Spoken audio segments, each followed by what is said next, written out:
Hey skiers, I'm Jeff from skiessentials.com. Welcome to our 2022 ski test. Right here we've got the Stockli Stormrider 102. This is the widest ski that Stockli makes, replaces the Stormrider 105 from years past. Kind of interesting that they dropped the waist width down a little bit, but they actually increased the rocker profile. So even though it's narrower, I think this ski has more soft snow performance, which we'll get to in a little bit. The way that Stockli builds skis is really cool. Their attention to detail is off the charts, really good craftsmanship. This ski starts with a lightweight wood core.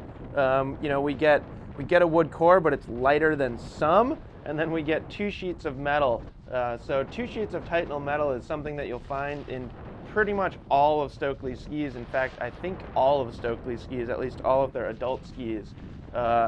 One of those sheets of Titanal is actually the top sheet of the ski itself, so a way for them to kind of reduce weight by eliminating an entire layer of the ski. More expensive manufacturing, the graphic is printed straight into the metal, but it is saving some valuable weight. They also use, like I said, some of their manufacturing is a little bit more refined, so they use a thinner layer of fiberglass than a lot of manufacturers, which is another way for them to keep the weight down.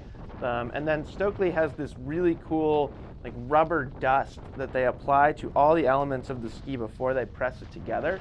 Gives the ski a little bit extra vibration damping and just a very smooth, supple feel.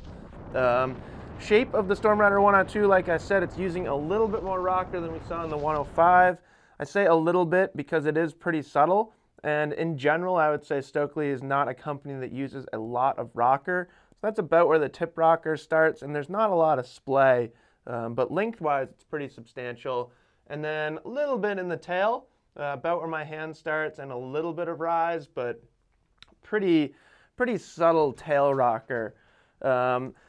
What I really like about these skis is they have those 2 sheets of metal, so you get powerful, damp performance. You get a very strong ski, but the flex pattern isn't too stiff. Some skis in this category, in this width range, with this much metal, can just be really stiff. So the Stormrider 102 has plenty of power, but a little bit more forgiveness to it. And I think that shines in a lot of different ways. It kind of benefits the skier in a lot of different ways. One, it's not quite as demanding. So if you're skiing technical terrain, a little easier to manipulate the ski, get it to do what you want it to do. It's also lighter than a lot of skis in this category, so a little easier swing weight. So gives the ski a touch of forgiveness and a touch of maneuverability in more technical terrain.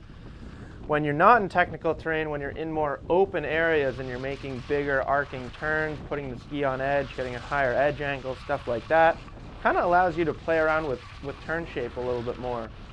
So specifically in how you're kind of getting it to flex into shorter radius carves, I think the Stormriders do it really well.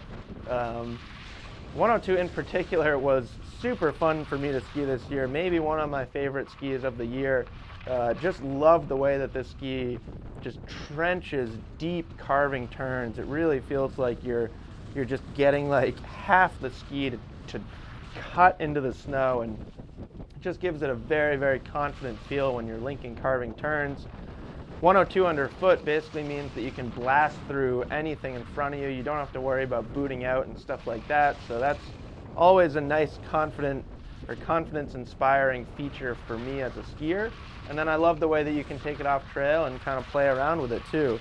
Stockli's not really known for playful skis, and there's certainly a lot of skis in the 102 width range, or 102 to 105, just over 100, whatever you want to call it.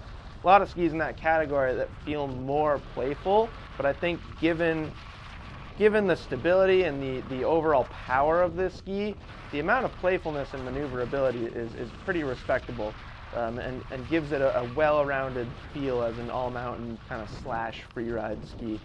So that's the Stormrider 102.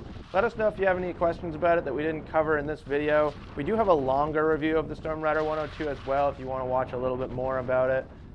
So let us know if you have any questions. Read more about it on skiessentials.com, and we will see you guys out there on the slopes.